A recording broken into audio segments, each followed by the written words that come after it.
Que la paix soit sur vous, les Gaulois et les Gauloises, courageux résistants et opposants à la dictature sataniste, qui bientôt ne sera plus mondiale mais locale, et qui pour finir disparaîtra totalement de la surface de la Terre parce que nous l'aurons supprimée. Dans cette vidéo, je vais parler des gens de la banlieue pour attirer votre attention sur un point, et peut-être que vous en faites partie, donc des gens qui ont grandi en banlieue, souvent des enfants d'immigrés, soit d'origine maghrébine, soit d'origine africaine, même si le Maghreb fait partie de l'Afrique, donc en réalité c'est l'Afrique toujours. Donc qu'est-ce que je veux dire sur eux?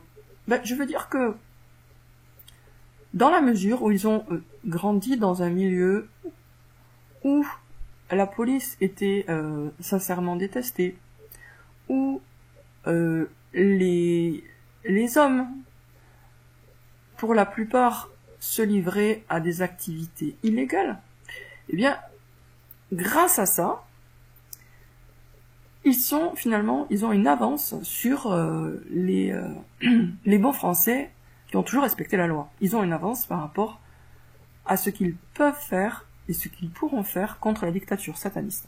Parce que eux, ils sont habitués à ne pas respecter les règles, et c'est une excellente chose. Ah, bien sûr, à condition de placer la satisfaction de Dieu avant tout, etc.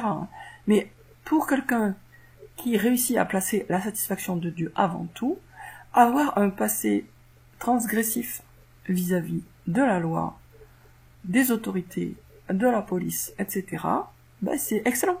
C'est vraiment c'est vraiment le bon CV, quoi. Voilà, le bon CV.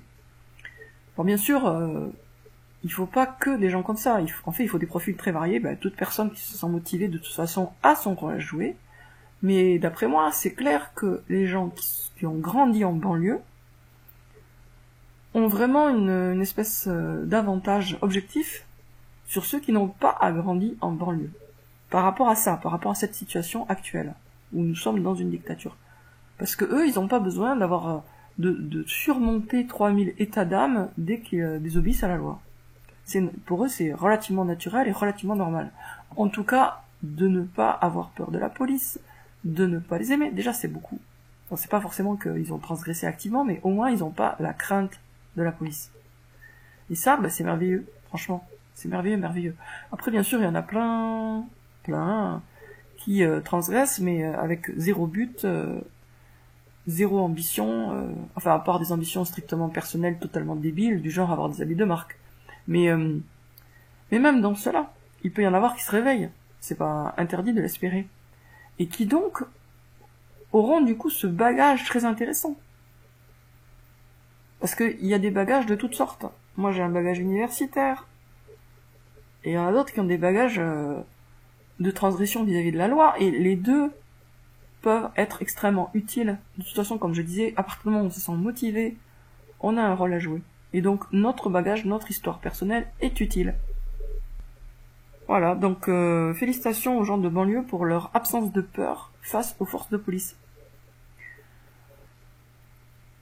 Grâce à cette intrépidité, cette insouciance, vous avez une longueur d'avance dans la lutte. Enfin, en tout cas, vous allez avoir un avantage, un atout.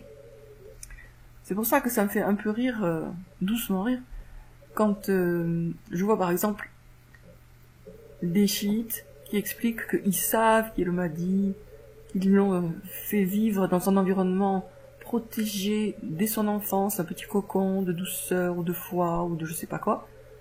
Si c'est un fils à maman, ça va rien donner, hein.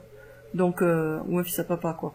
C'est clair que pour changer le monde, il faut avoir une certaine solidité qui ne peut résulter que des épreuves. Et dans la mesure où ce changement de monde va passer par des guerres, il faut être capable, dès le départ, d'avoir une attitude clairement transgressive vis-à-vis des autorités. Pas pour promouvoir l'anarchie, pour créer un nouvel ordre. Un vrai ordre, pas comme le pseudo nouvel ordre mondial qui, lui, est du désordre. Le vrai nouvel ordre, ça va être le nouvel ordre de la foi. Le nouvel ordre des croyants. Voilà, sur ce, je vous dis à très bientôt les amis.